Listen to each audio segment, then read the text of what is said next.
I don't even want to talk about this anymore.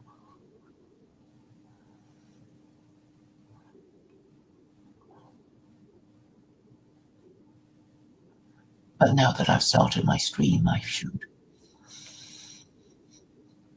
briefly explain what I think the problem is with some people who are unable to grasp abstract ideas like morality, like religion, like rules and beliefs and values and, well, ideas really. So they don't understand ideas, or they don't like them and they just know what they like, which is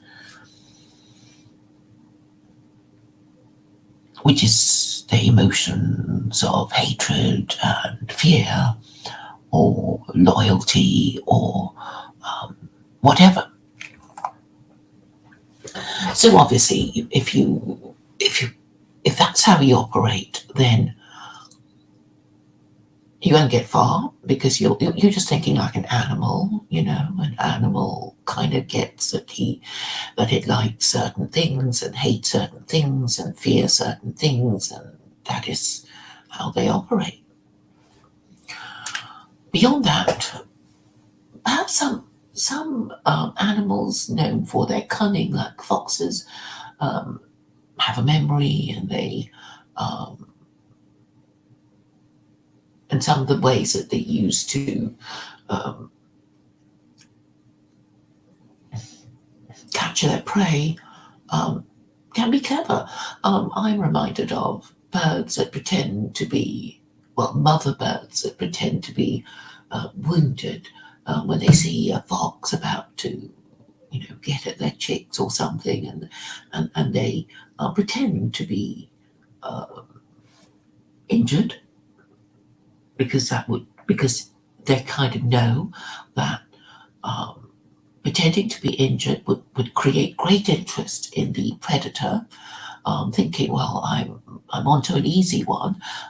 Instead of going for some eggs, I can go for the adult female bird, and I'm going to, well, eat it up.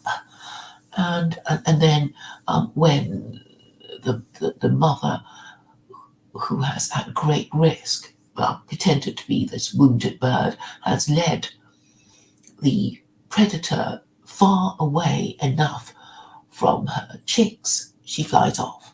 But obviously, pretending to be wounded is also risky for her because, well, pretending to be wounded means sort of walking on the ground and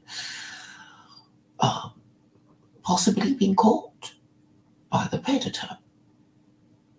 So when a mother bird does this sort of thing, it is using ideas. It's using memory. Maybe it's observed how to how predators behave. Maybe it can imagine itself to be a predator, and uses this knowledge in order to lead the predator away from her nest of chicks or eggs.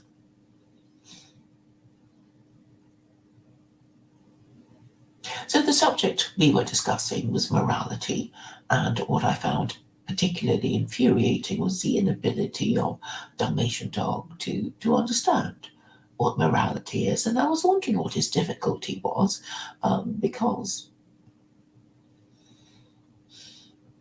I'm sure he understands rules, because even children understand rules. And I'm saying the system of rules is morality. Perhaps he doesn't understand that morality is for the purpose of keeping a group in existence and apart from others, though I have said it more than once.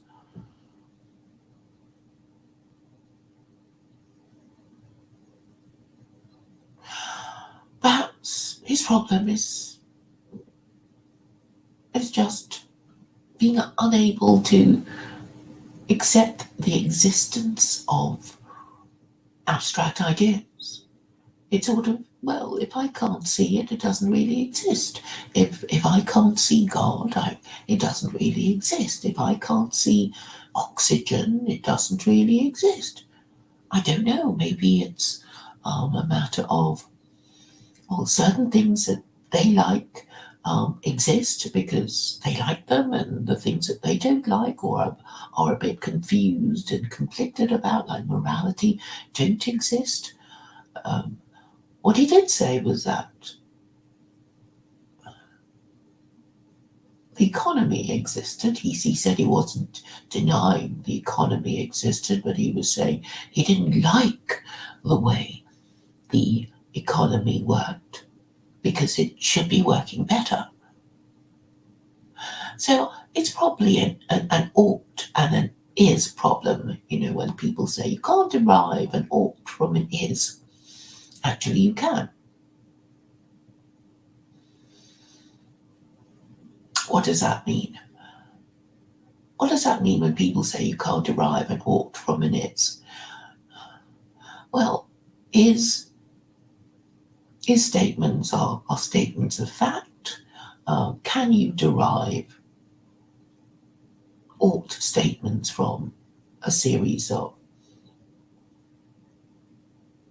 statements of fact?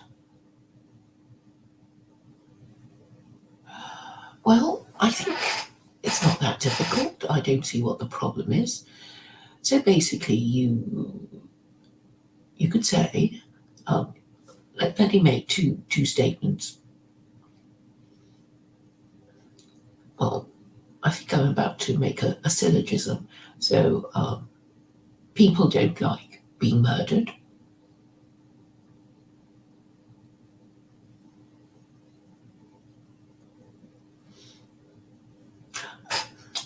Let me start again. Most people would prefer not to be murdered.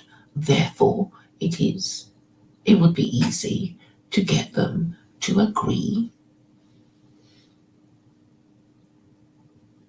that there ought to be a law against murder. That's a statement that contains an ought statement. So when we're talking about whether something should or shouldn't be done, we are making a philosophical statement about morality. And the best way of facilitating morality would be through laws to regulate our behavior, and obviously getting people to agree to these moral systems, because if people don't agree, then it's going to be hard to get them to obey them.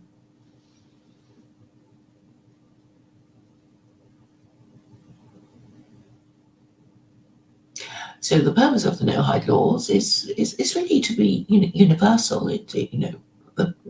The five of them that I can think of would be the laws forbidding murder, theft, sexual immorality, eating an animal while it's alive, and the positive commandment to establish a court and legal system. So I think any reasonable person would agree to all five. And it's only the final two that would be the problem, the laws forbidding idolatry and blasphemy. Because that's clearly controversial, because most people in the world are idolaters. Christians are idolaters, Hindus are idolaters, Buddhists, even though they claim to be atheist, have idols and have Buddhist temples and go to pray in them and make sacrifices. So really, it is a form of idolatry. So there's a cognitive dissonance there. But officially, Buddhism is an atheist philosophy. So it is only the Abrahamic faiths that make statements about idolatry and blasphemy. And these would be the most restrictive, but I suppose most rewarding, because it is those who have acquired, it is those who, well, is that true? Well, I'm going to say that Christians have acquired three global empires, Muslims not quite so much, but they also did have powerful empires and that are still in existence today. And Jews, Christians and Muslims obsess about them because they think that Jews control them, and also because Jews are the most high status religious group in the world. So, in terms of morality, we should look at things teleologically, meaning that we should look to the purpose of religion and God, and in order to understand its operation, in order to make it work for us. And of course, I've been saying for quite a while now that there is a rational way to choose a religion when you need a new one. And obviously, it is traumatizing to have to find a new religion, because it's not just a matter of admitting to your mistakes. You are kind of saying that your parents made a mistake, your grandparents did, and your ancestors. So there's a lot of mistakes over a lot of time, over many generations, that you have to acknowledge. Now, the other group that isn't really part of this religious system would be China, which is an empire that has spanned many centuries. They've been around for, I think, not quite as long as Jews, and they haven't had a religion that you can pin them down on. And Chinese history is really about political philosophy and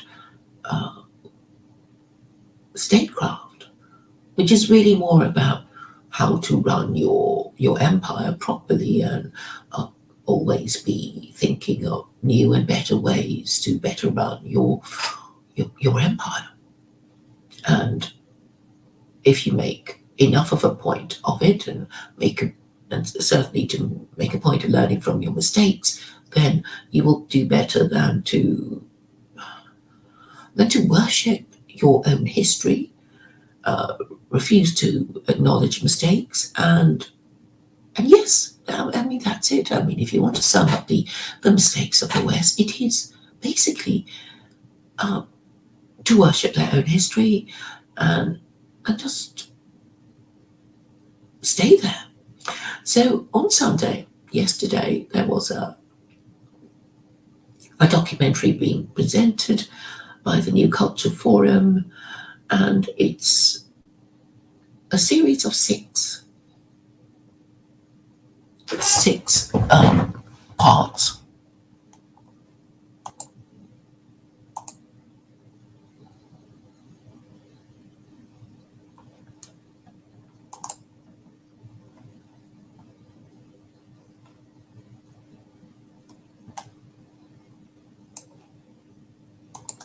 Sorry, I'm looking at something else. I shouldn't really, should I?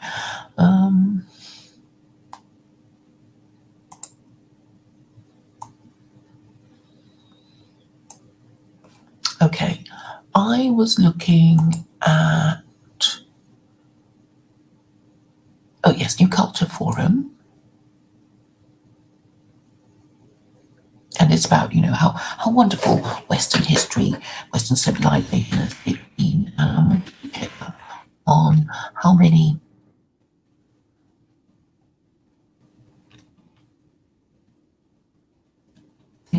parts. And it's being presented by a neocon from the Henry Jackson Society. And the first part is totally unimpressive, because it tells us nothing new, just how wonderful Western civilization is.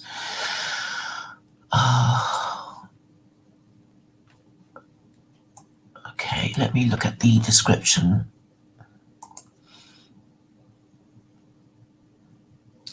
See, it's Mark Sidwell of the Henry Jackson Society, which means he's a neocon and obviously in favour of all the NATO wars that Britain has been roped into. So the first episode is called Liberty or Death.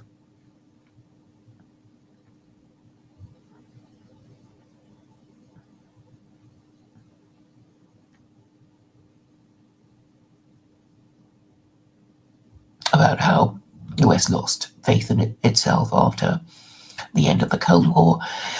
It's basically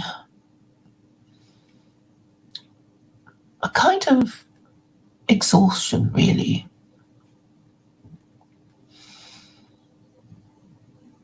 Two world wars, what were they about? A lot of destruction and then a lot of borrowing to fob off an angry populace to make them think that they've won the war. Britain began the welfare state because, if the British government didn't make the British feel that they'd won something, they would overthrow the government. So the second episode is a Christian revolution. You can imagine how they're going to go on about that. And then the third one is the rule of law, the invention of science. How did the West get so rich? Is the West history. So we don't know if a solution is even going to be offered. It might be just, oh, weren't we wonderful, and we're so wonderful, we'll never end.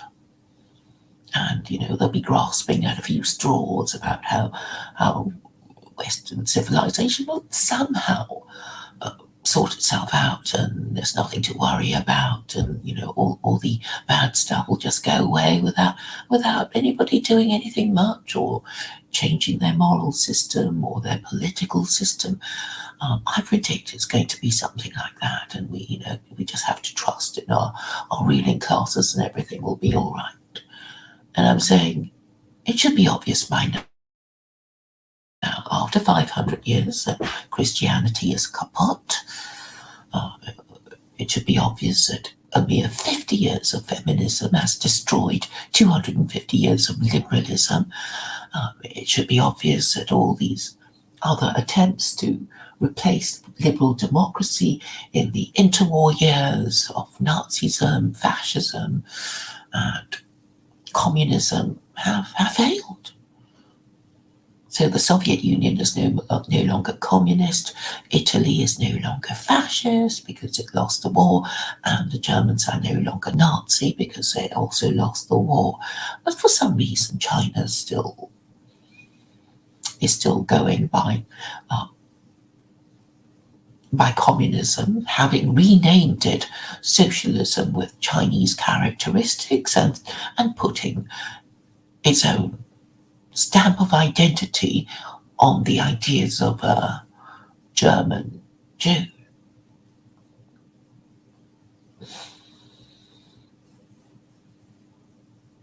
So it does seem to suggest that China is a civilization more prepared to learn from its mistakes than Western civilization, which is all about worshipping its own laurels. It doesn't just rest on its laurels, it just worships it and thinks that way is salvation.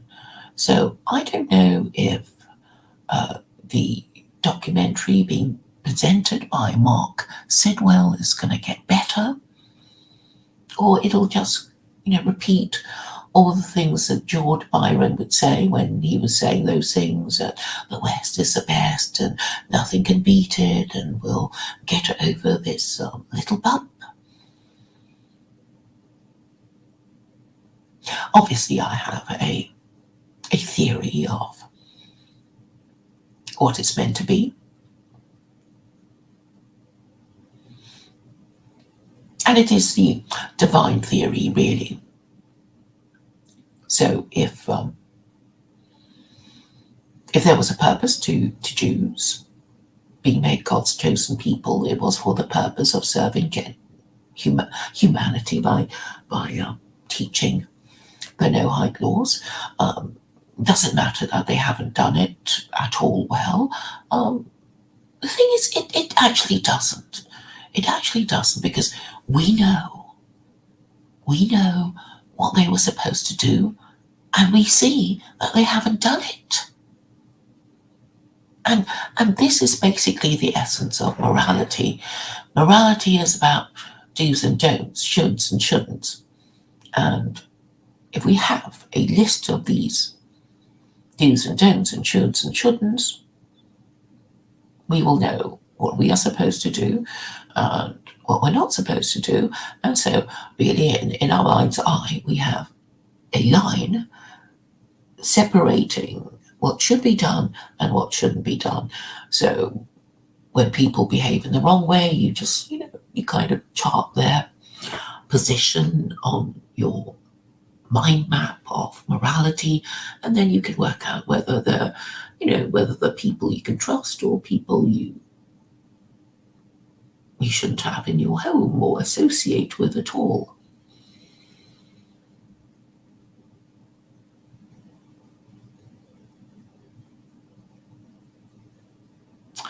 So back to Dalmatian Dog. Well, I mean, what is he trying to say? I mean, I will try to be generous to him and assume that he is trying to say something sensible, but he hasn't got the words. What is he saying? What is he trying to say when he says morality isn't real? Perhaps he's trying to say that morality it doesn't operate as it should. There you go. Morality is not operating as it should, and well, I think that's all he's saying. Why isn't it operating as it should? Because people don't do what they should be doing. What can be done about it? Well, you obviously make them do what they're supposed to be doing, and it's not that difficult in theory, because if you're complaining about your government being corrupt and incompetent, then obviously you want them to be competent, and you want them to be honest, and they're not. So you have to make them competent, and this means paying more attention to the rules and making sure that people who tell lies are punished, and as well as break the rules. And if nobody's really clear what the rules are, then you make them really clear. And what would be a better way of making the rules clear? By adopting a new moral system, and that would be when everybody's really interested in looking up, buying books on the new morality and talking about it and familiarizing themselves with the new system. So we already have this solution in theory. We just have to talk about it.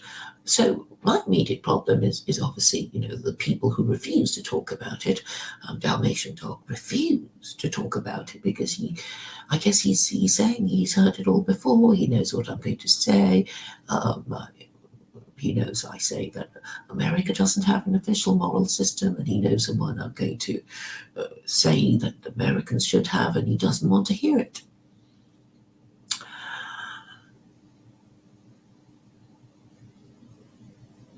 It could be because he doesn't like the idea, or to be fair to him, he could be thinking, well, it's not likely to happen, so there's no point talking about it. And I'm saying, it doesn't matter whether it's likely to happen or not if you're just theorizing. So I could theorize that in order to get to the moon, I have to get to the moon and back again. I must find myself a space-worthy vehicle. not vehicle, sorry, vessel, to take me there safely and bring me back again. It doesn't matter that, I'm not going to be accepted as an astronaut by NASA because I have no science background and I may be a little too old for this sort of thing. But the point is that in theory, I could, if I were to have access to a space-worthy vessel, go to the moon and come back again.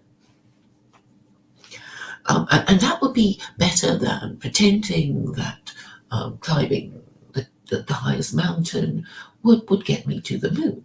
I would be at least on the right track, even though in practical terms I have no hope of getting into a space-worthy vessel. As Mao said, to investigate a problem is to solve it in theory.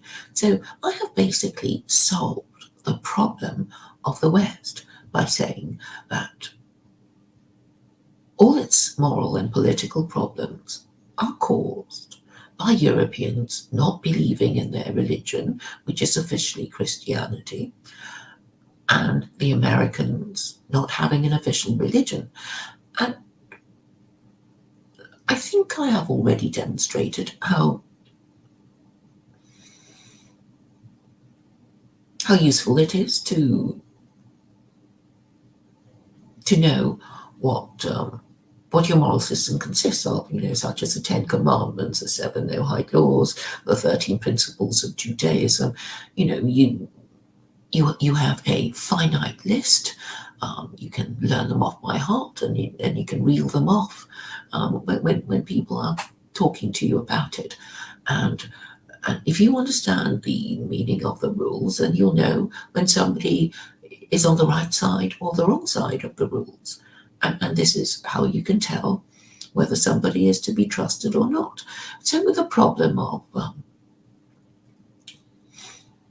your ruling classes not being honest, well, the best way of working out whether somebody's honest or not is to go over their statements and see if they check up with the truth or not.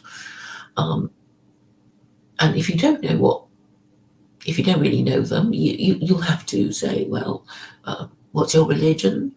And they'll have to say, they're a Hindu or whatever, and then you'll have to check if they follow their religious principles, and this is how you know whether they are in good standing in their religious group, and whether they speak the truth. What about atheists? Well, atheists would say, well, I don't have a religious group, but I'm still a moral person because I feel bad when I see injustice being done, and I believe in justice, and I want to fight for justice, and I tell the truth. And they may not have beliefs that are shared by a definite group of people, but they would still be able to claim to be reasonable and honest people.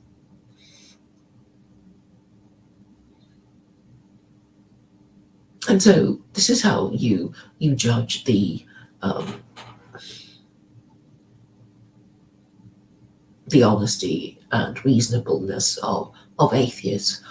Obviously, a more stringent test would be if you had a longer list for them to conform to, other than being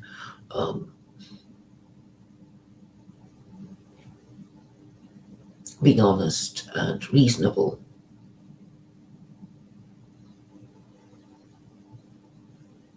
Because you could be saying, well, I believe myself to be an honest, reasonable person, but I'm gay.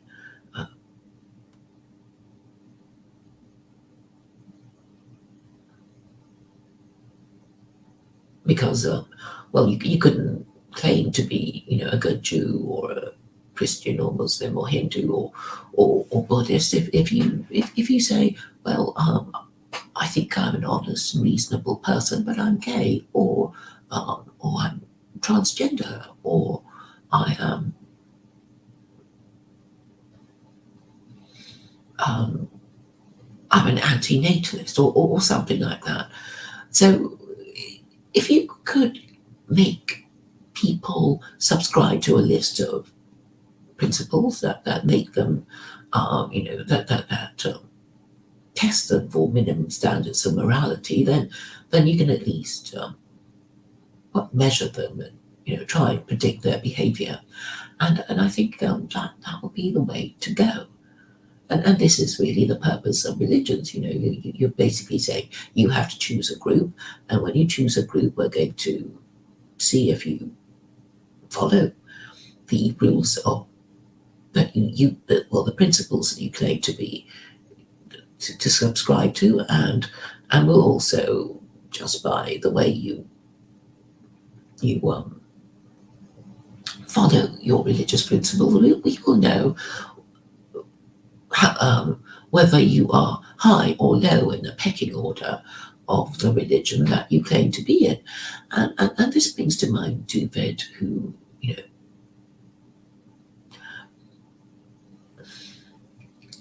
claims to be, well, okay, he is Jewish because his mother is Jewish, but he's a liberal and he's also a Hindu, but he claims to be a Hasidic Jew. And I guess that annoys the hell out of a lot of people, but then he is the most learned Jew prepared to consistently talk to the dissident right, who are known for their anti-Semitism. So in a way, they love him. They love to hate him, or maybe they just like him for being able to take their insults and show up in so many of their streams, and make them feel special, because then they have their own alt-right Jew or alt-right rabbi, and this makes them feel special and validated. So I know at the moment there's a stream by Stephen J. James talking about Hamza Yusuf, who is now leader of the Scottish National Party, and this is obviously a source of great consternation for white people.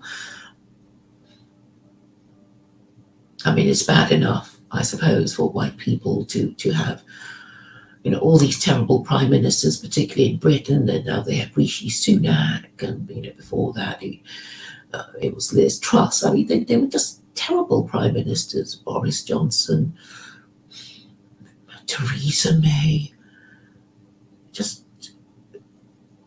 national leaders that would make you feel ashamed to be a national of that country. Possibly Americans aren't too proud of themselves either. They've got Biden, but they know a lot of things are going wrong, and they may have. Oh, it's so unpredictable. I don't even want to say, but a Hindu is running for the Republican candidacy.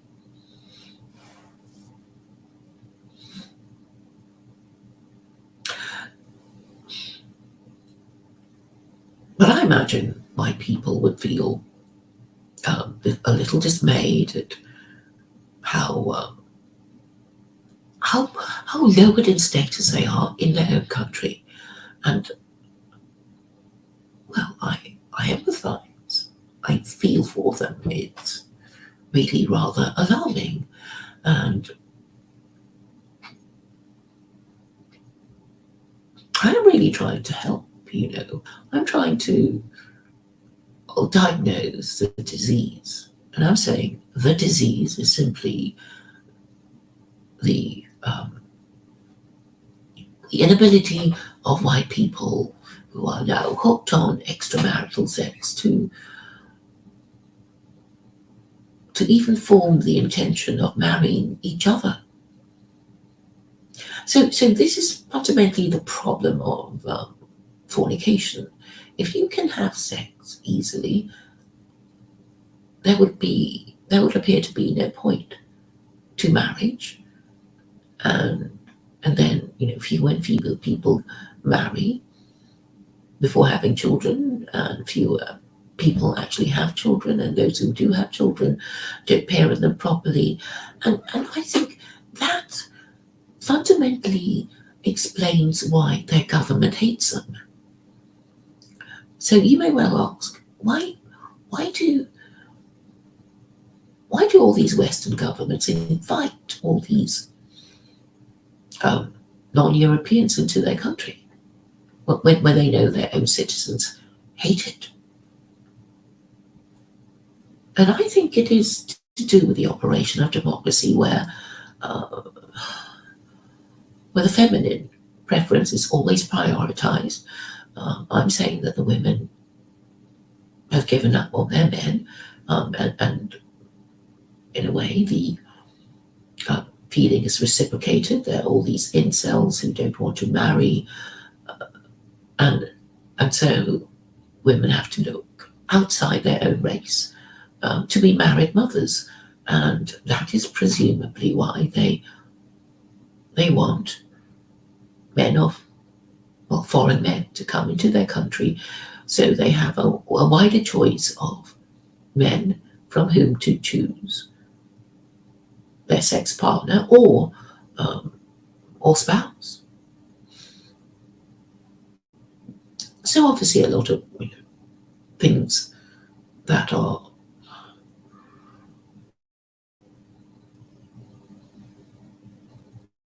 trying to say. I'm saying that there will be unintended consequences to this practice of inviting foreign men into your country. I mean, you have to ask yourselves why men are so helpless. I think they're helpless because they no longer think it is their role to organise against this. They just whinge, they just moan, they make YouTube videos, and they're not even interested in solving the problem. So today I bumped into somebody called Peter Quinones on Twitter, through academic agent, and he's obviously an Islamophobe and has now blocked me. And I did have a look at his channel because he had about 21,000 Twitter followers. So I thought, well, I'll just have a look at his channel on Odyssey, and it was really a very, very dull stream with Semio Gog, who was basically allowed to rabbit on, and Semyakog was, well, I mean, he looks like a character from Star Trek, doesn't he? And is obviously not a marriageable bachelor. So the trouble with these men of the dissident right is that they're actually not able to look at the problem full on. And also they are conflicted. I suppose a lot of them are monetized or hope to be monetized, or maybe they're terrified of being kicked out of their pathetic little group of anti-Semites or Islamophobes, and don't want to be on their own, even online. And so they are invested in clinging to their identity as Islamophobes and anti-Semites, and are not prepared to be persuaded that there is a solution, because they are more interested in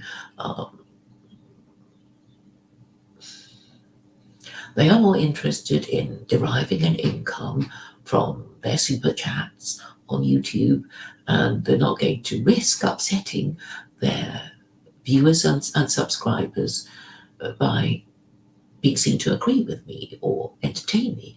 So while I am grateful that there are smaller smaller groups, smaller channels are prepared to entertain me and talk to me properly. The bigger ones are too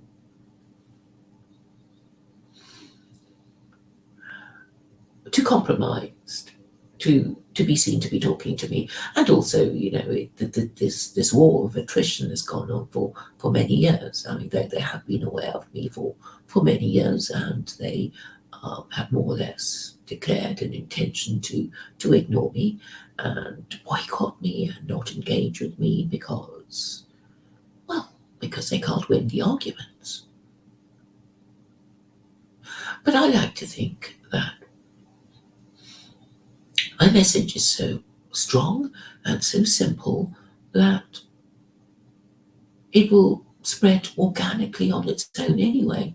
Eventually, they'll have to realize that what I say is the problem, is indeed the problem. The problem is that America doesn't have an official religion, and it is time they got one. And if the Americans are going to get themselves an official religion, and they're going to be sensible about it, and they're going to choose the right one, then they will be choosing secular Quranism with American characteristics. And what makes me so hopeful is the situation in Israel and how many religious Jews there are prepared to use a T word. They say the word theocracy, which means they are actively thinking of a Torah theocracy. And when they think of a Torah theocracy, they'll have to also think of a Sharia theocracy. And eventually they'll have to be asking each other, well, do you think we can manage a Torah theocracy? I mean, does have 36 capital offenses, and the secular Jews will be up in arms. But secular Quranism is something they could live with, and we could live with, really, if we control the interpretation. And also our Arab neighbors would also be able to live with it. And they'll probably refrain from trying to exterminate us, if only for the curiosity that such a political and social experiment would generate. People would be, wondering what the Jews in Israel are going to make of these new rules. And once the Israelis do it, other people will think of doing it. America will do it, and once America does it, the rest of the West will follow suit, and perhaps the rest of the non-West too, before too long. So I am optimistic. I hope I have explained the situation reasonably well. As for Stephen J. James and his concern about Asians taking over Britain, I think he is just beginning to understand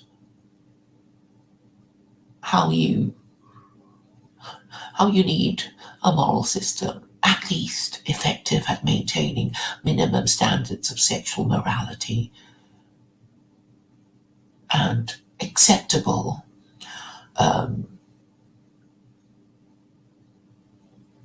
gender relations, where when men and women will be prepared to consider marrying each other and having children together and staying together for the sake of the children, because really, if you're talking about national and racial survival, this is what you need to do.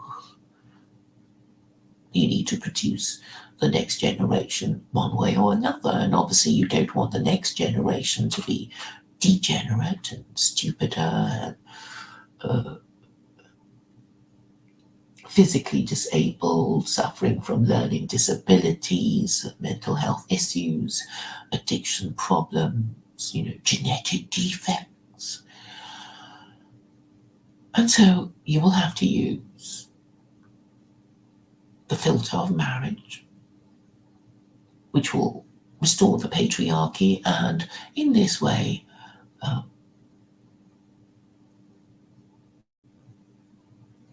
return to sanity and good government.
Oh, did you want to come on, Stephen J. James? I'll um I'll send you the link. Should you wish to come on, I'm afraid I missed your stream. I think you did a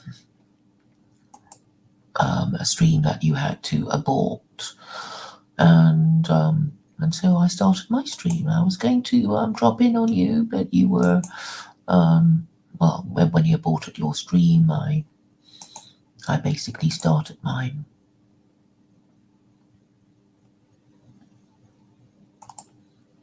So I don't know if any of you heard my exchange with Dalmatian Dog.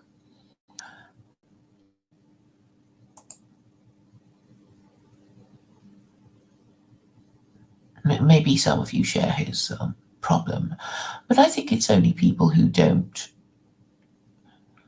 have a religion who share his problem. Because I think if you have a religion, a family religion, some inherited religion that you even if you don't agree with everything, you understand how it operates, and because I don't think Dalmatian Dog does have this, he can't put himself into a position of understanding how the rules work, which is why he's always saying it's real but not really real, and he doesn't know what he's talking about. Hi Richard, Madam, and Amanda. Yeah, Semiogog isn't he supposed to be this sort of star of a millennial or something? I mean, I didn't watch all of them. I don't think I watched even 10% of it. I don't think, because I knew it was just going to be a whinge fest, so I didn't. But I knew that Semiogog was one of the bigger names. But I think the ones who appear are basically ones that are Islamophobes, and this is really the problem. Can they be saved, these Islamophobes? Probably not. I mean, you can't be saved while remaining an Islamophobe, because I guess basically the Islamophobes are saying, "I'd rather die," right? I mean, that's what they're saying, and maybe we should just respect their wishes and say, well, okay, if that's how it's going to be, and that's how you're going to end. But obviously, there will be people in the country who don't quite want to end their existence, and who still want to have children, and want to want yes want the well, they want reproductive rights, basically, which I guess the people marinating in porn and the idea that sex is their right will not be able to accept.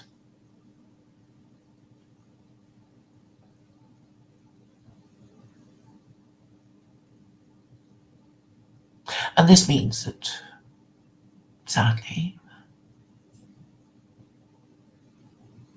the status of Western men in the West will continue to be lowered as Western women are really dismantling the pillars of Western civilization while they watch helplessly. So I had a look at this Hamza Yusuf person, and it's like, well, he's a good-looking guy. I guess that's why he was elected, right? He was elected by all these white Scottish women who thought, well, he's better than, our lot.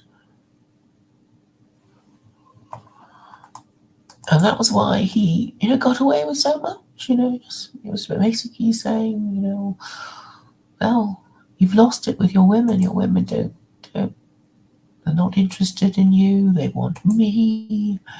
They'd rather have me because you've lost control. And, yeah, you kind of, it's like you all got into your coffins and buried yourselves. And that's how you prefer to go. I mean, that's the only explanation for, how bold they've become, right?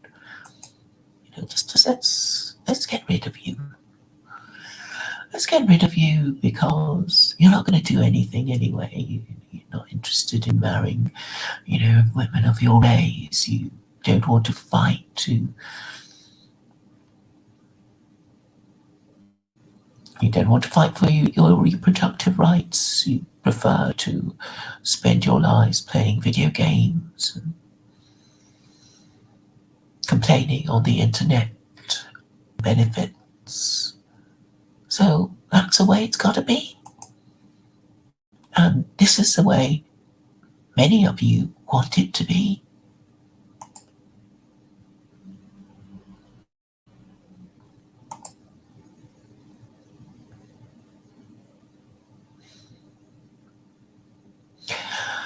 So what has this to do with idolatry? There's this expression about not resting on one's laurels. It comes from Rome. You achieve a great thing, you're given a laurel crown, and you wear it for a bit, and then I guess it withers away, and then you think, well, you need more achievements to keep you going. This is how it works. You're only as good as your next story. Stephen J. James is here. Yo, Hello. what's up, Claire? What's up? Hi. Were you rude to Dalmatian Dog today? Well, I did shout at him a bit. It's like, What it's not happened? really real. He just couldn't make up his mind about whether morality is real or the economy is real. And I think he was confusing whether being real was, he was confusing whether something in existence is the same as something not working properly. And then he gave up. He gave up trying to decide on the proper words with which to express his ideas, and then he left. Poor guy. I bet you and Vincent both double teamed him, didn't you? And told him he didn't know what he was talking about. He's stupid. He's an incel. He's not going to get married. He's not going to have babies. He doesn't know what he's talking about. He's an Islamophobe. Probably a Jew hater. Am I right so far? He was being quite fair to the Jews. He was actually being quite fair to them, actually. And to be fair to Vincent, he was kind of distracting me, like, oh, stop, you two. I need to just read this little thing, and you can talk a bit later. Forbid. Yeah. And then towards the end, he's like, oh, he might not come back again because you were so mean to him. He's one to talk. He knows how to be mean to people, doesn't he? Well, he can be mean. He's very lucky. He's very lucky to get people like me and Dalmatian Dog willing to come on, to be fair. Well, I don't think Dalmatian Dog is really that stupid, which is why I get so impatient. It's like, you're better than that. You're just pretending, or I do. He's not stupid. He's not stupid. No, he's not. He asks quite good questions, He cares. actually. Yes, he's sincere. I don't think he's stupid, but I think it's because he doesn't understand how it works. It's like you have a rule system and you pretend to believe in it. It's like, yeah, you do. If you have one, if you grew up with one, it's like, we are the people who never eat pork or, or whatever. And you sort of know, this is my group. I don't have to agree with everything they do, but this is, well, my group. And it kind of makes you, I don't know, man, plants your feet on the ground a bit better than if you didn't have that feeling at all. Sure. So what I gathered from Dalmatian Dog the other day when we spoke to him for that brief short amount of time, that he's in California, I guess, and I can't imagine what it's like to grow up. Is he pretty young? I'm guessing in his 20s or something. Yes. Maybe even younger. I can't imagine what it'd be like to grow up in California. Probably Ohio, but maybe I'm wrong. Sorry, say that again. I think he might be from Ohio, but maybe I'm wrong. But it doesn't matter, I suppose. I mean, No, growing up in some liberal place, but also a place such as California where, I mean, if you, wow, how should I word this? You can see all the ills of society, but also you have the fruits of liberalism at your beck and call if you wish to participate in them. And some of those fruits are worth the take, aren't they? Like freedom and liberty and living in a nice place with a nice environment where it's always sunny, there's beaches, there's girls around, all these things. And these can be tempting to turn somebody just into like the ultimate consumer and distract you, I suppose, until it's too late, or you start noticing the ills or the wrongs that are going on in society and how you're being disenfranchised and how you might not have the future that you or that at least your parents would have been essentially born with the promise of having, like young Zoomers born, say, post 9/11, let's think about that, or around 9/11 time, growing up certainly in a liberal place in America like that, with all the fruits of liberalism, especially if they're of like rich early Gen X parents or late boomer parents who provided for them and brought them up in this liberal place. It can be I think it can come as a car crash discovery that, wow, I'm suddenly an adult and I'm not going to have the things that were taken for granted before, maybe. yeah. So be easy on him, I suppose, is what I was going to say. Well, I think of him as a young man who just refuses to do the reading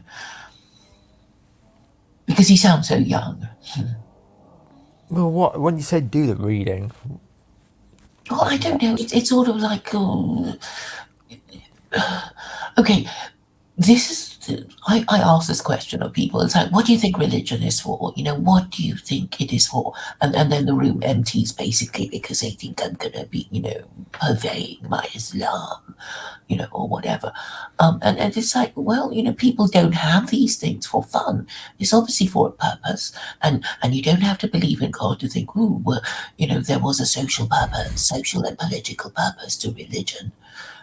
Sure, wait, I agree with you on this. I agree with you on it. Yes. Yes, thank you, Stephen. It's why, in my own way, Claire, I say, like, for instance, I know you don't like it, but if I was born into one of these weird cults, which you would say are useless, they failed too, or whatever, but I'd go full fathom Mormonism or full fathom Jehovah's Witness or whatever it was. Even if I discovered it was absurd, I think I'd do that.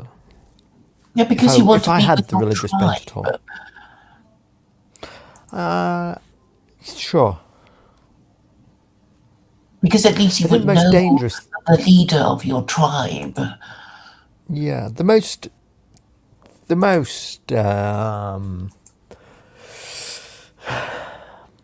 worst outcome I've come to realise, I can't ever become religious again.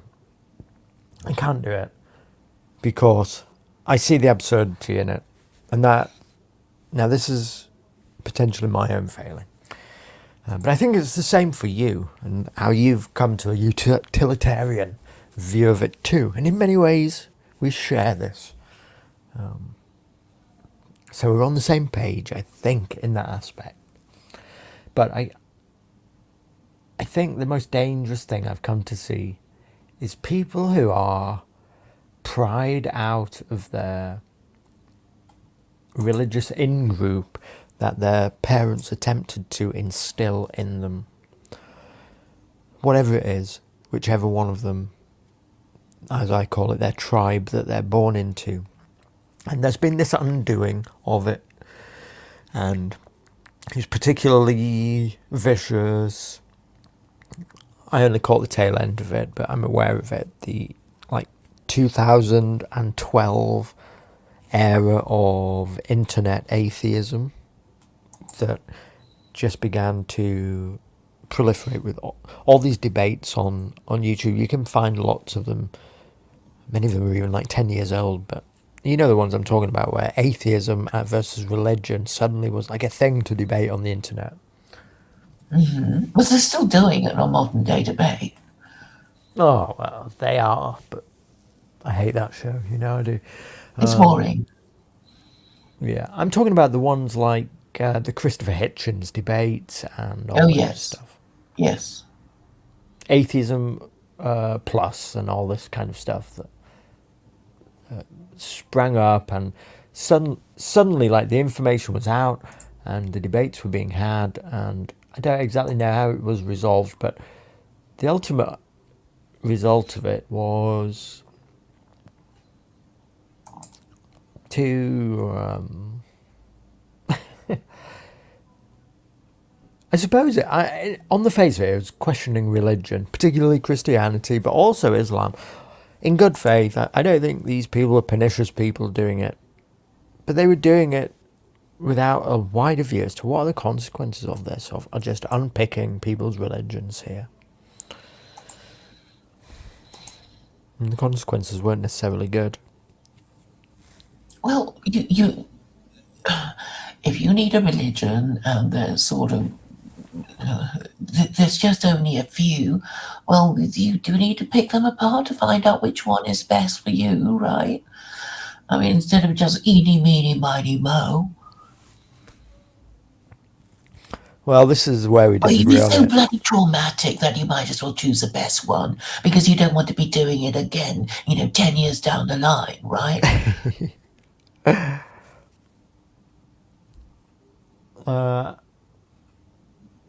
It's traumatic. I get it. I mean, I I'm think just you'd always dealing be with it considered all the an time. outsider as All a the convert time. anyway.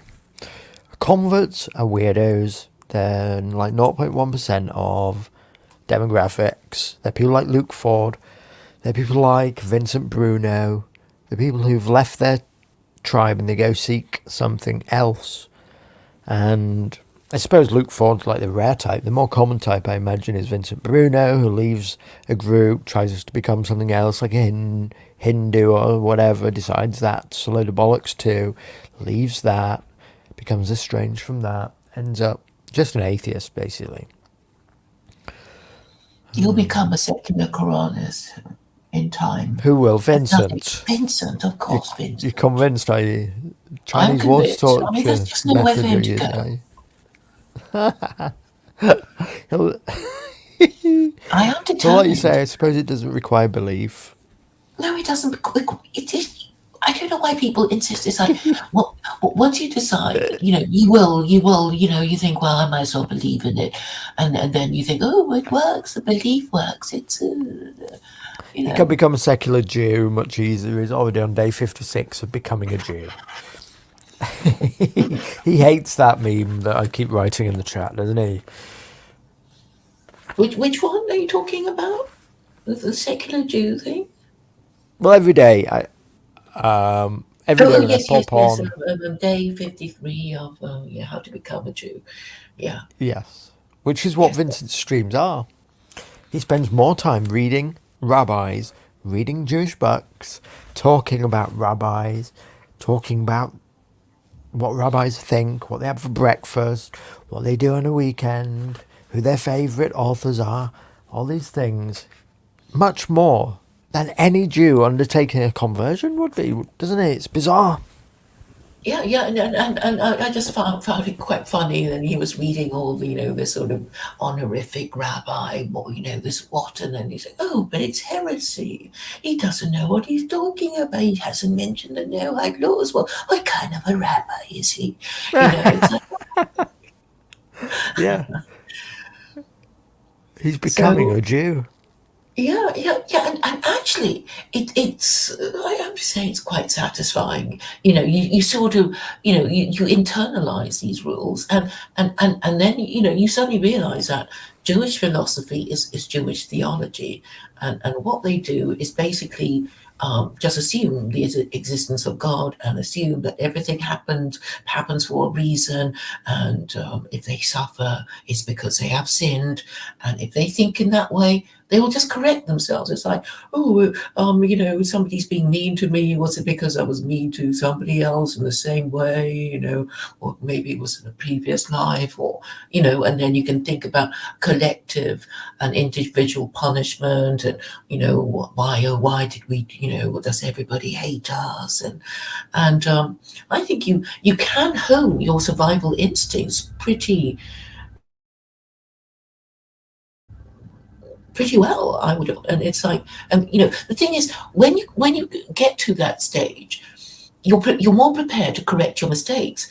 Well, if everybody's an atheist and everybody has their own, system of belief, and they're always fighting for supremacy, then you're actually going to not correct yourself because you want, something is more important to you. It's like, I want to be right, and I want the person that I hate who always disagrees with me to be wrong, and you never think, oh well, maybe I'm wrong. And I think this is also something that Jews, well, Orthodox Jews anyway, have the advantage over secular Jews. They correct their mistakes more quickly because they they are habituated into an attitude of humility. You think so? I wasn't Yeah, aware yeah. of that. Of Jews, really, to be Well, honest. I wasn't. obviously, Do they a follow lot like of a karma principle? Do they believe in like a karma? Is that what you're cause trying and to say? effect. Yes, yes. I mean, there's always this theological talk about, the uncaused first cause is God, and He Yeah. set in chain, in motion a chain of events that resulted in us wandering about Him. That kind of idea. Do the Jews believe in a hell or not? Some do, some don't. Some believe in reincarnation. I'm trying to impress upon them that Where do they they're get very all that from? It's not in the Torah, is it? no, no, um, so basically, the ones who believe in reincarnation are saying, well, we're supposed to believe in an afterlife, and therefore there are two forms of afterlife. One is going to either heaven or hell, and the other is to be in reincarnated. And since we haven't been forbidden from either, we can pick and choose. And also, over the centuries, with the um, capital punishments, um, apparently it has been said that somebody's about to be, stoned to death. They say, don't worry about it, old chap. You get stoned to death now. It just means that in your afterlife, you won't get stoned to death. You will, so you don't have to do that when you get to the other side. So my thing is to say, well, you will have all these horrible punishments to come in your afterlife if you believe in that sort of thing, and the only way you can escape that is to convert to Islam. So I don't see how we can. Yeah. I Bingo. mean, the logic of it is pretty inescapable. And of course, it's only their Bingo. pride. They want, oh, we're the chosen people and we're so special, and our book is the best, original and the best, and your Quran is rubbish. Um, but I think we're getting close to flipping them over. Did you see the? Oh, did I send it to you about this guy? Yes, I did. This guy called Jeremy England, and he kind of sort of has a ramble, and he was just saying all the words: Sharia, Iran, theocracy, blah, blah.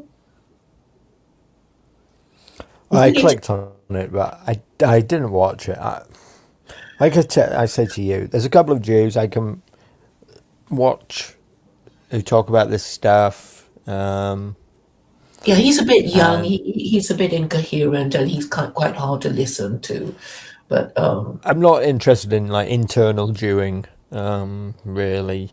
The only ones that I can listen to a bit is like Duvid and Luke, who themselves are like effectively outsiders, talking about it for an outside audience.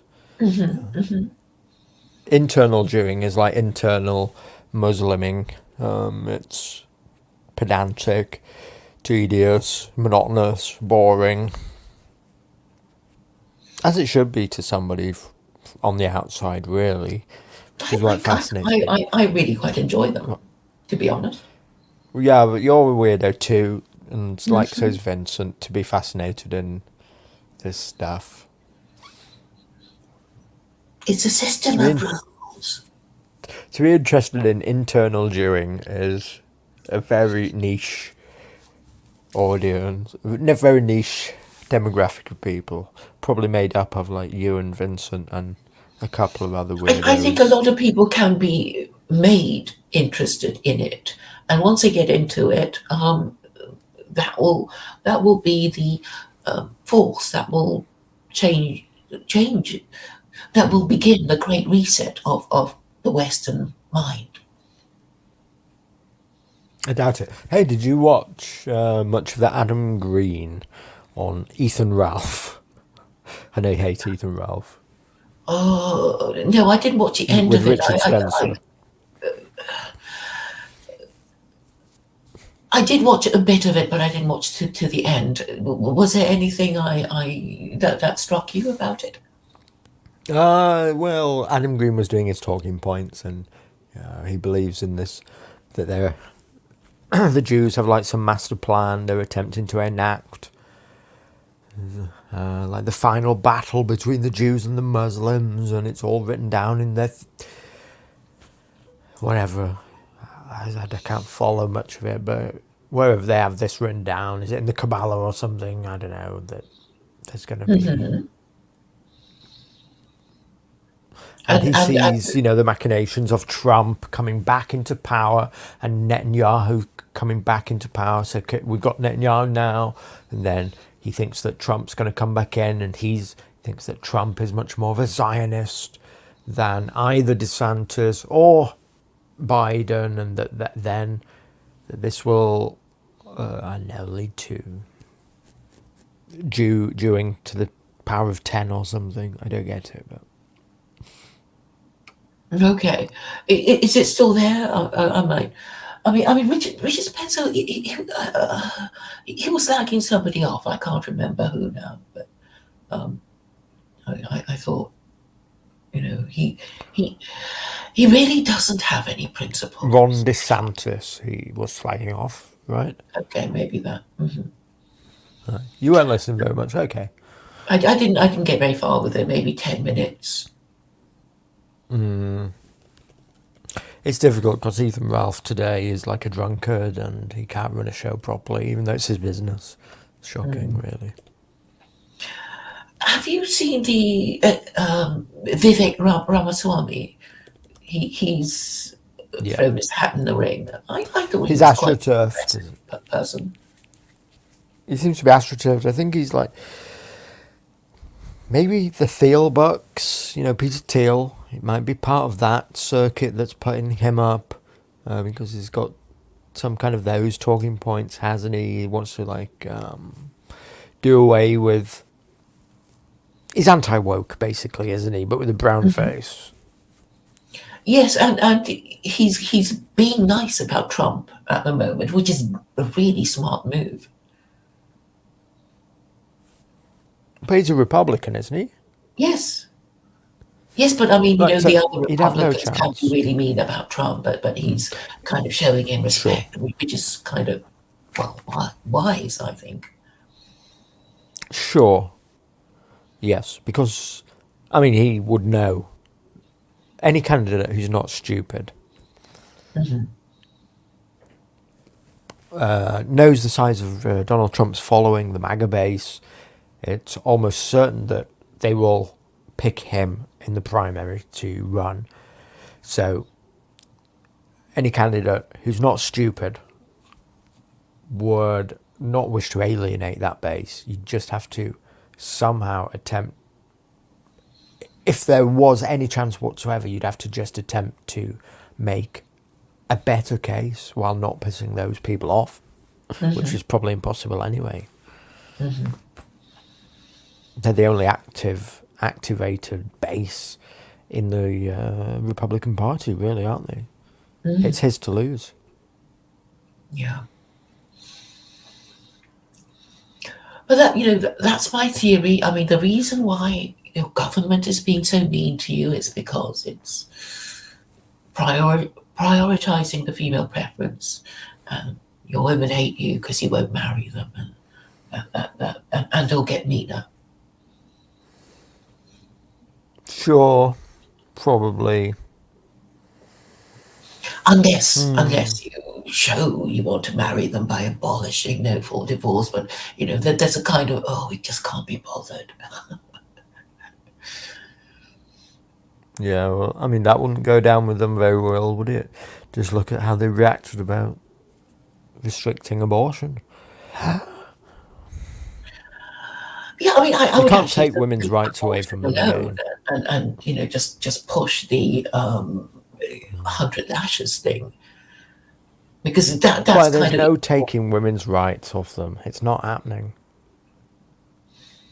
well, you're kind of just letting women bribe you with the stuff that you want to be bribed with. I know it's sort of kind of impossible to get out of, because there's this idea that We've got to do a once better the job of morals of convincing them. women go, it'll be terrible because they'll be such thugs, and you know it's wrong, but you can't resist them, and down the toilet your civilization goes, because you can't think in the short term.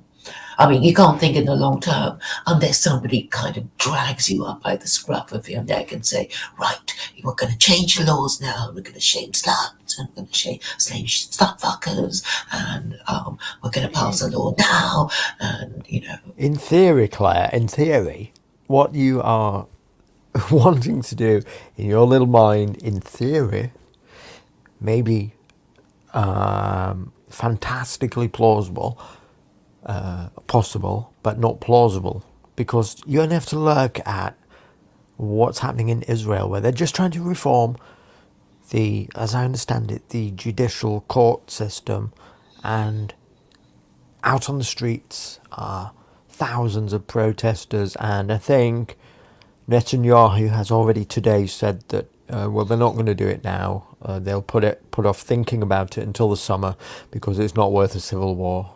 Now imagine and that's only framed. The average normie is only going to understand that as in like reforming the court system. It doesn't sound so bad. Imagine if what you wanted to say was that you were going to take rights away from women and then start whipping them. Um, It's just not well, plausible. well, I mean, the thing is, there are lots of things that people didn't think they could say. Nobody thought that we would get to the stage where we can't even say that a female is an individual born with female sex organs, and that this Posy Parker woman in New Zealand, that she was being, well, very badly treated by the men there who feel threatened by little old her, just asserting the right to say that a woman is a person born with female sex organs. I mean, you never thought it would come to this, but I think it'll get worse, and it is But deliberate. the If outcome of that outcome is due to the natural. It's not natural, but you can see the process. The let's call it natural progression of progressive politics to its of dementia. endpoint, to its maximum. Well, two dimensional, yeah, I suppose. But you can see how it's got to that point, but No, in, no, no. in the vein of offering more rights. That's how it's gone, and over and over, to the point where it's turned in on itself and is now, in effect, becoming like the opposite of what it's supposed to be. But we've got to this point through the guise of continued appropriation of more rights and individualism. There's never been a hard turnaround against women. Well, I mean, things have got so bad that men think, well, women have all the rights, all the privileges, and the only way for us to enjoy that is not by overthrowing the matriarchy, but by becoming women ourselves.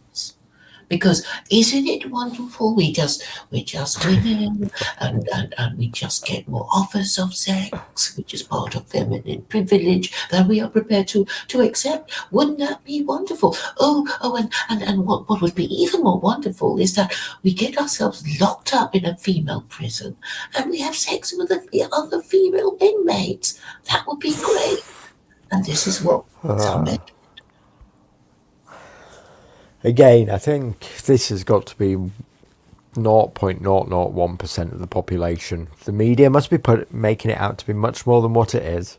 I find it impossible to believe No, there's so no, many but of them. it's not just that. It has ramifications on foreign policy where, we have a global media, and other people are looking at us and they're thinking we've lost our marbles and we're stupid and we're weak and we're degenerate. And, well, they will. It's coming to them too. It's coming to them too. Well, I think, well, China is saying, well, we don't want to be like that, do we? Boys and girls, if you still know who you are. Yeah, China's an edge case, of course. It was, Look, I don't I'm know. just embarrassed every day. It's like, oh God, it's so awful. It is, but it's maximised coverage in the media, which is why we think that this is society today. Society today is men wearing dresses and running around in high heels and boys chopping their dicks off because our media is presenting it to us like that. Yeah, it will just increase behaviour like that. No, it's astroturfed, isn't it? It can't be as prevalent No, as just by as talking what they about make it it out. makes it more acceptable and normalizes it, and that means more and more people will do it. Unless somebody puts a stop to it, and it doesn't look like anybody's even thinking in those terms. I just can't believe it, to be honest. I mean, there are very few men who could ever actually pass as a woman. Aren't there? We know this. Yeah, and even the standards of cross-dressing is just so terrible now. It's like, no, you don't just put on a skirt and then, lean against the bar in a pub like a man, like what you usually do when you're wearing trousers. Just walk in I a more tell you, Claire, ladylike way. if I walked out of my house, I wouldn't get more than like 3 or 4 streets before I was beaten up if I was dressed like someone of these people. I just Yeah, can't imagine. Just, yeah, I don't, I mean, I don't see it in my daily life.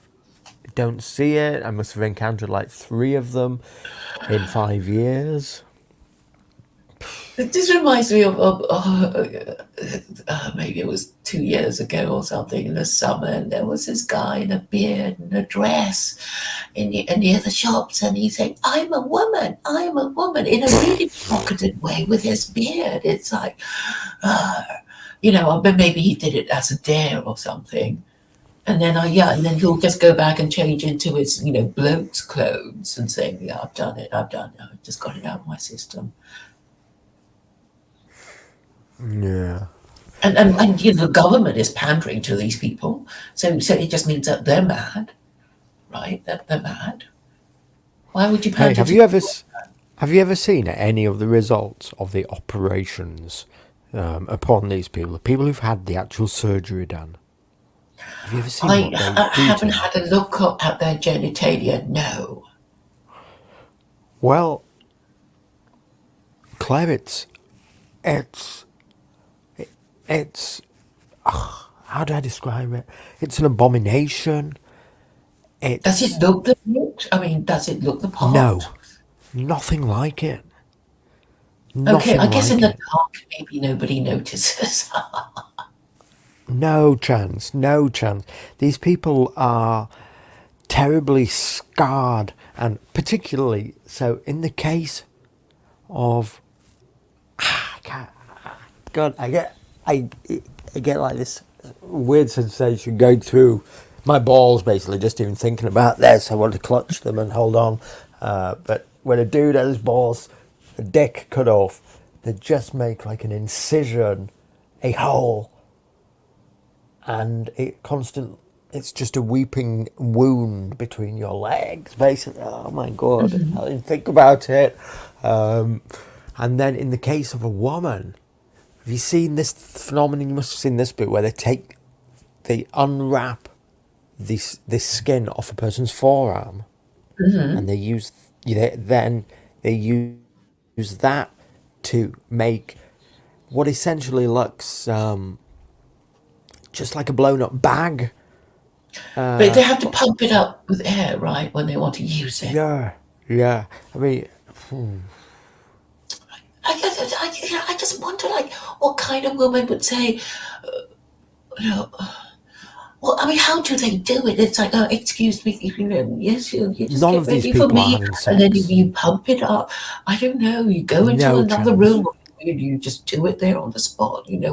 What do they do? They this ball thing that you go squeeze, and it pumps. Oh, I don't know.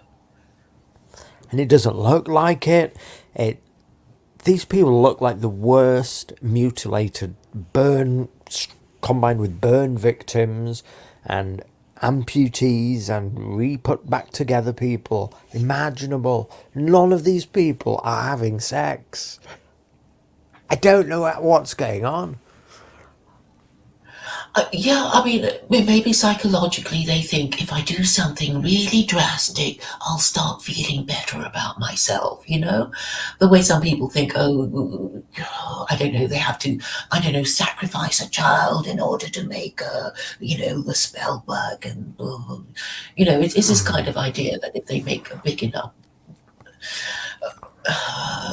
event or sacrifice, whatever they want will come true. This kind of idea, maybe.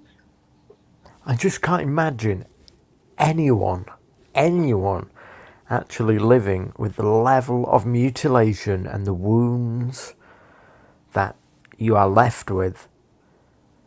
And then Yeah, in the yeah, case and of the that they usually women, end up killing themselves, but the government is collaborating, is encouraging this. and and It and they're just going to stop seems us from so. complaining. I mean, or they're going to stop parents of very young, children who teenagers from, telling their kid not to do it. This is our government. Yeah. So the top and bottom of it is, and this is the wrong idiom to use, but the top and bottom of it is that almost certainly nobody is having the bottom surgery done. That must be the most rare case because nobody is going in and looking at the pictures because they must show it to you. Look, this is what we're going to do to you. You're going to be mutilated in this most extreme way. And what in the process have your sex organs that you actually currently have, even if you think they're the wrong ones, you have a pair, or you have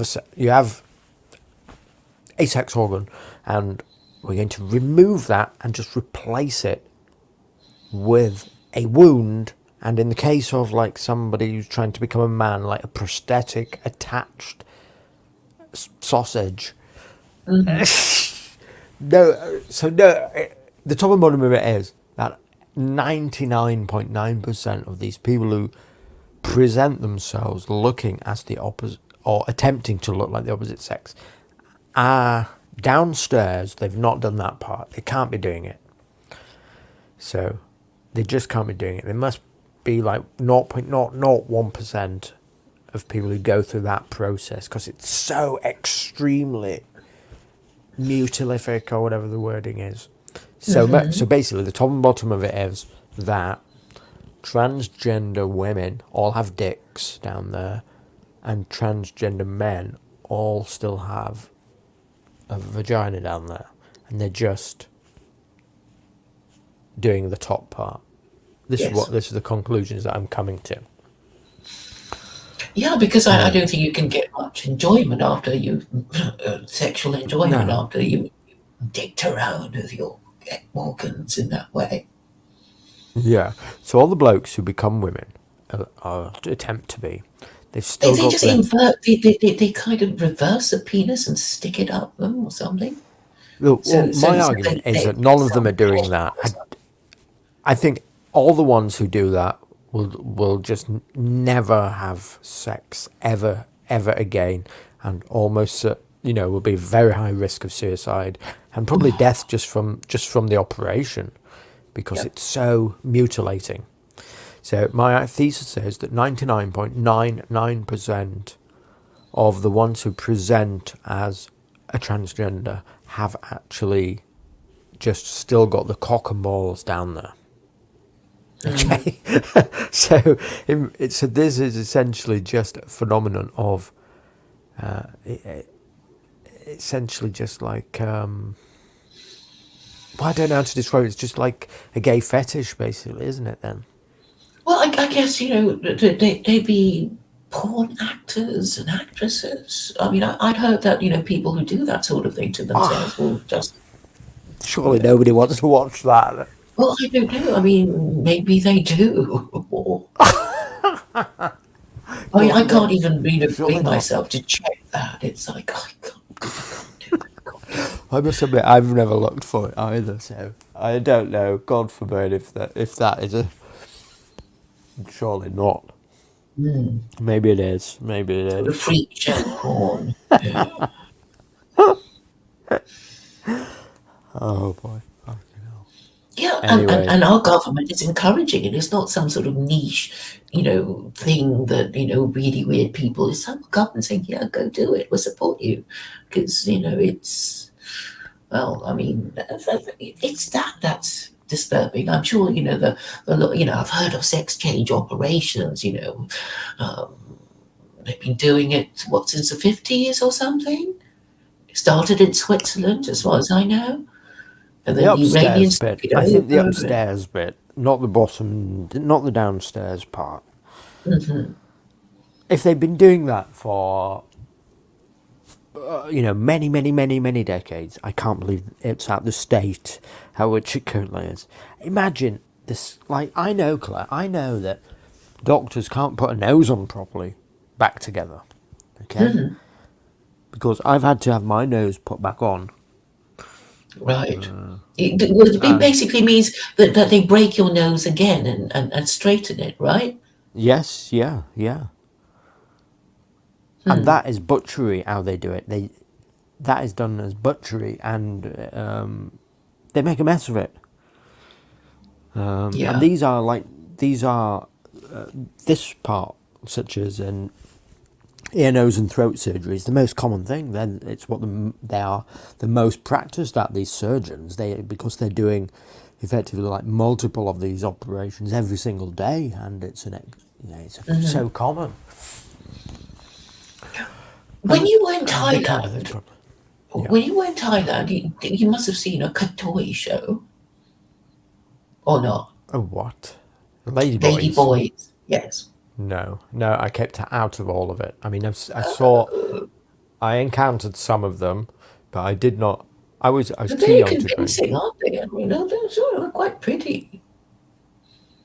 Like, no, it's the answer Okay, to okay, that. you're not even going to, but I'm saying you know, okay, my mother saw them and thought, oh, they could teach some women how to be feminine because they're perfect. They mimic the gestures and all that of demure, chaste virgins. They do that very well, which I Sure. guess must be very confusing for men. It's like, oh, but he looks so good as a woman. Ooh, I don't know how.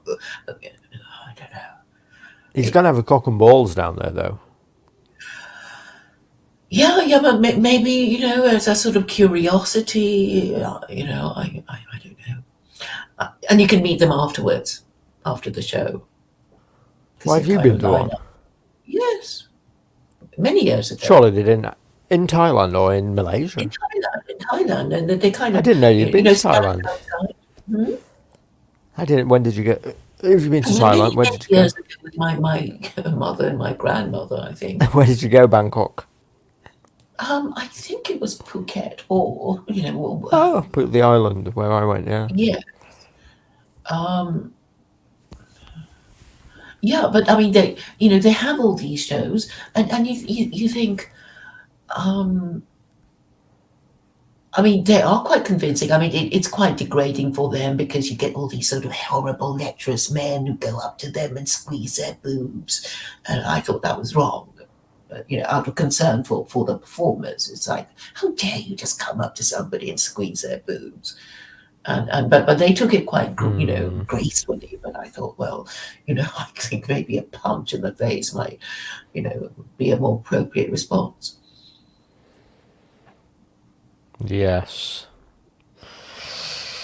But Anyway, I was okay, too young. my I memory was too was young that to go in they bars did and very stuff. well. They were very pretty and they were very demure, and to the extent of women thinking, "Wow, they're very good," that they're even more feminine than women, which is what I remember my mother saying.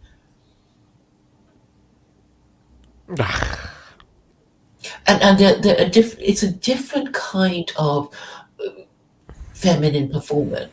But it's like drag shows. It's always so sexual. I mean, for European drag queens, it's a different.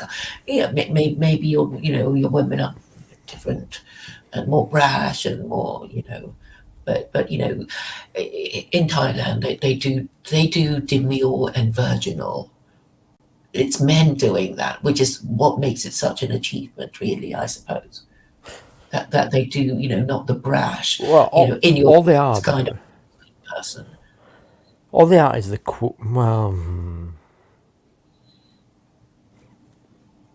I know they're just. It's confusing, and obviously, I'm sure for men it's like, oh, maybe I kind of might want to, but oh dear, what a terrible thing to, it's that sort of thing. But maybe some people find that exciting. Maybe, but I mean, Look. I don't know what to think about this But stuff. okay, this is one of the things we were discussing religion, and Thailand is Buddhist. It Yeah. hasn't got that many rules, and this is a problem with Thailand. It's like, obviously something has happened in Thailand for them to be so free and easy, and maybe we just need not to be It's so because free and Thailand is easy a because it's a second more world. monetizable thing, sexuality, Second and world it culture. I teaches mean, us there is a phenomenon. sex. It is a uniquely Thai phenomenon. I'm not going to doubt that. It is bizarre, isn't it, that they have this ladyboy culture over there. I don't know the origins of it, or maybe it's something I should find out about. But it's one of like the least thing that I'm interested in possible. So I've never looked into it. Maybe I should, just for educational purposes, find out why do Thais have this phenomenon and Well, have had this phenomenon transgenderism for years, decades. Well, I think. Well, I have a theory about this, and and you may have heard of Jewish men, well, the Orthodox ones, thanking God that they were not born a woman, and and this made me think that actually, maybe a lot of men think, oh, the wife, she just leads such an easy life. I could just, just do the housework and have the children and stay home and not have to, deal with all the crap I have to deal with at work. And maybe they think women actually have it better and want to be women. And that is when your civilization crashes, right? And if you say it's okay for men to Sure. want to become women instead of kicking the crap out of them, then they'll all want to become women. And yes, you will be invaded and exterminated, and your women carried off as slaves. So, I mean, maybe that's why they say, we must never tolerate it. And that's why Jews are so strict, can't even wear each other's clothes. No unisex clothes, let alone toilets. And sex segregation is very strictly observed, so that the sexes respect each other's differences and feel each other to be mysterious and and attractive. Sure. I think the most likely, just trying to rationalise it now in my head, I think the most likely reason, just guessing, why it became a phenomenon in Thailand is because it's a second world poor, or used to be poor country. Actually has a quite high standard of living now, quite high average wage, but certainly for a long time was, if not third world, then it's second world Asia, and I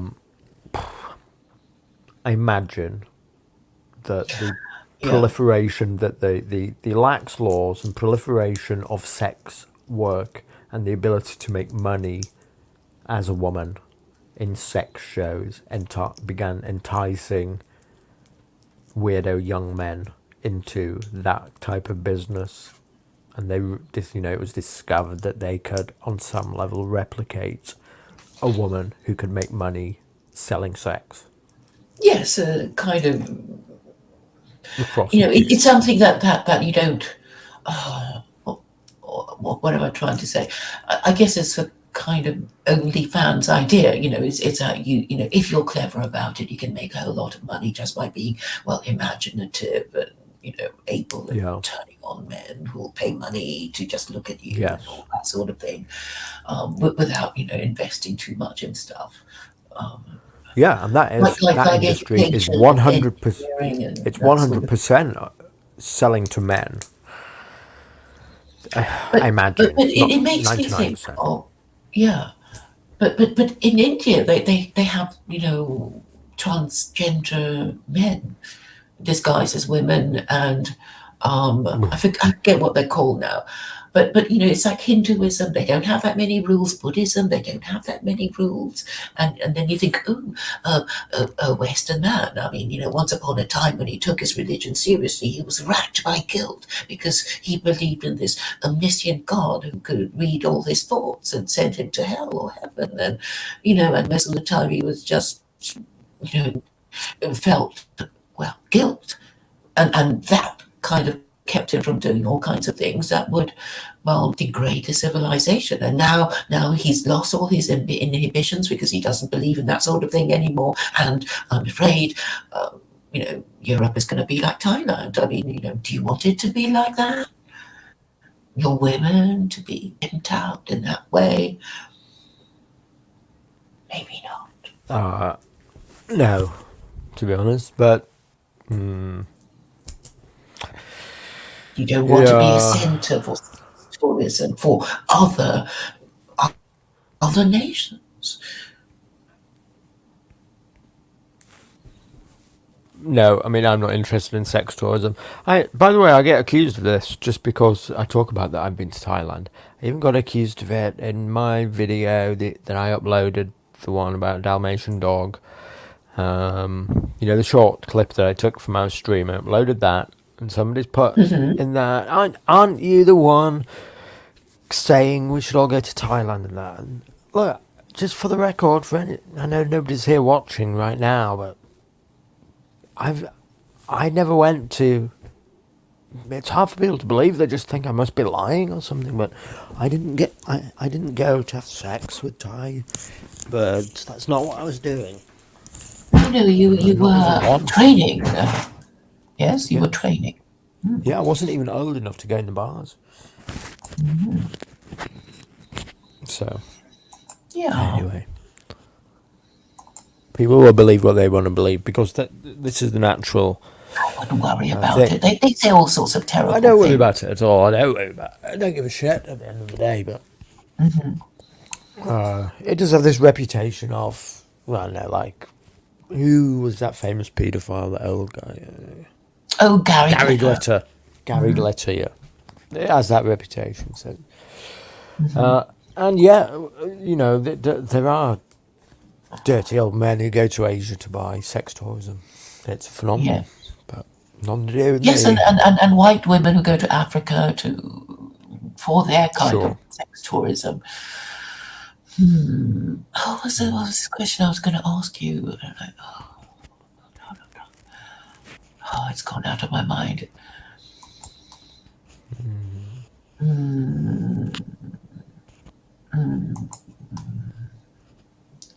I was going to tell you to keep talking and it might come back to me, but maybe not. Yeah. It was kind of before you go, can you answer this question kind of thing? And I've forgotten it. You've lost it. But it'll come back, I suppose, if not tonight, before the end of the stream, Yes. another time. Right. Yeah, so I'm going to go in a second here. I need to eat. It's my eating time. Oh dear. So Vincent, by the way, says he's streaming about me tomorrow. He sent me a message on Telegram. I've seen it. It just says, my stream tomorrow is about you. It's dedicated to you. So Yes, yes. He's saying you're stupid, and he's more yeah, Jewish, and he can think ahead, and good and for you're him. all you're just sort of tribal, and you might as well have a bone through your nose the way you behave. He's tribal. His tribe is gay. He's trying to do, for whatever reason, he also wants to be Jew. Don't get it, but Well, he just wants to be known as cleverer than the people around him, and I guess I he understand. can't talk to anybody in his life about this stuff, which is bizarre. You'd think he'd spend his time Yeah, being talking about. gay. But he does say Yeah, that. He's like, actually, if I had my way, if I could, bring men to my home, I just have sex all day. But I can't because my husband forbids it, so I have to do this. Which I suppose that doesn't it's make any useful. sense. That doesn't make any sense. No, he How old's sublimates Vincent his by now? How urges. old's He's Vincent? 39. Fuck me. He can't be just. I mean, at what point do you stop being obsessed with sex? Fuck me. Get a different career. Oh, well, he is sort of doing something else, but Yes, fair play. But I mean, he should have a radio show. He and I should just have a radio show and talk theology the whole time. I think Oh radio boy. show is my preferred occupation. Oh yes, Yeah. yes, it's come back now. Go Peter on. Quinones. Have you heard of him? Yes, he does like he's called himself a libertarian, I believe. Does a podcast, gets the academic agent circle of guests on. I He know. had Semigog on, didn't he? Yes. I didn't watch it because Semigog is boring and he talks Yeah, they're all so nonsense. boring. They're all so boring. I mean, the last thing I heard was, I don't know if you watched. What's his name? I was talking to him for a bit. Oh, yes, Snorkel Block, and then he did this thing of white people thing, and it's like, oh, but it's not about race, it's about culture, and it's like, well, actually, the two different words. Sorry, but the two different words. You have to make up your mind. You can't say white and mean culture. You can't mean culture and exclude. It's like it's the two different words, and it's this careless use of words that drive me crazy. Snorkel blog. I'm subscribed to him on Odyssey. Honestly, Yes, and I like some of his stuff actually. He is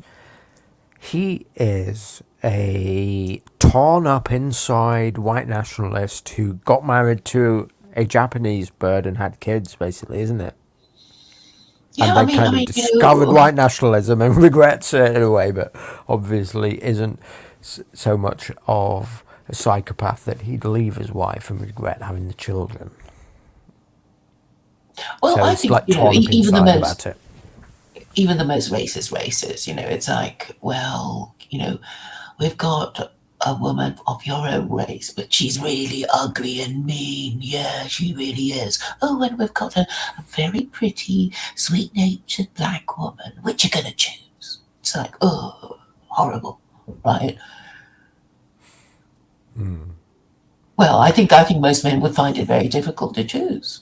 Even after saying all these racist things, it's like, who can I live with? Sure. And they might even, say, okay, I'm not racist anymore. I'm going to choose the one I find most attractive and pleasant to be with. Yeah, you gave them the most difficult example there.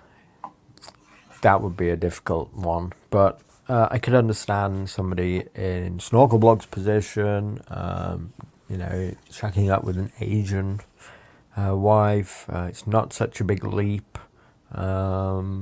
There's even the argument. Like, I'm not advocating for it, but there's even the argument that it could be eugenic. Because with the higher Asian IQ, depending on where they're from. So Well, I suppose it's the idea of being, you know, it's really a question of culture and class. So I was having a discussion with Carol, and she was talking about yeah, black culture and white culture, and I was just saying, well, what do you mean? What do you mean, really? And she couldn't really say it. It's like it's a class thing. It's like, well, the criminality, the fatherless homes. If you want to take race out of it and just assume that everybody in America were white, that there would still be a criminal class, there would still be an underclass, and there would still be she the obviously hasn't looked at the statistics properly. She hasn't got a clue what she's talking about. they just know you. I mean, you do the same thing. History is the same word as culture. It's like it's not. History is what happened to you in the past, and you can't change it. And culture is what you're doing now, which you can change if you change the law or Yeah, but decide not to. culture, a large portion of its makeup is a product of history. Yes, but it's fluid. I mean, that is the whole idea. I And, agree. and, and we I do don't the doubt stuff it. we do because we're allowed to do it. Because if there were a law saying you can't do it anymore, then we'd probably stop doing it, right? And so we and law is a product of the moral system that we that is in operation. And if we don't even think about these things, what will happen is that our corrupt and incompetent ruling classes will keep changing the law, and it won't be good for us. And maybe they don't even know why they do it. They just do it because they fancy a change, which is crazy. And you're letting Yeah. them do it to you because you can't you can't look at the alternative that is a solution in a rational way.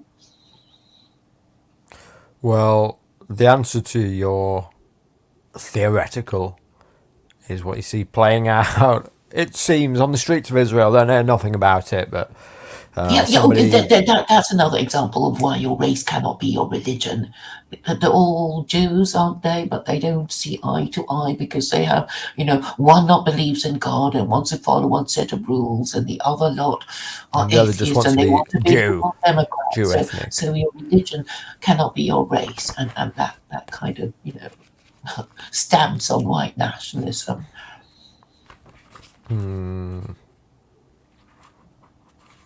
But the point stands that attempting to make a hard right turn,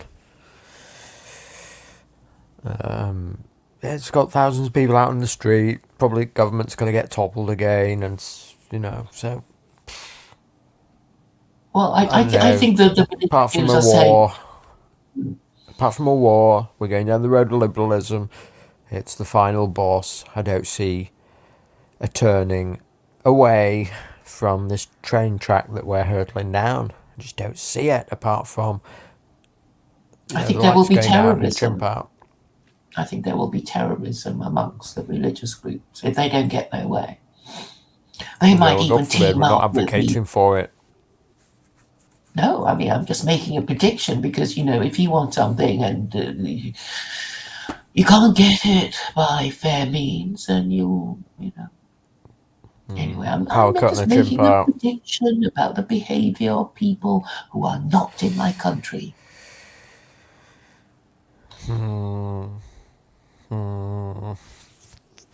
But on that note, Okay. Clecco, I think I need to go and get some food. Yes, me too. It's my, yeah.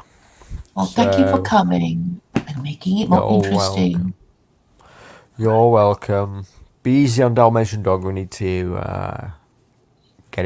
stop him from checking out, don't we? Yeah. All right. I'll see you later. Okay. Adios. Bye-bye. Bye-bye.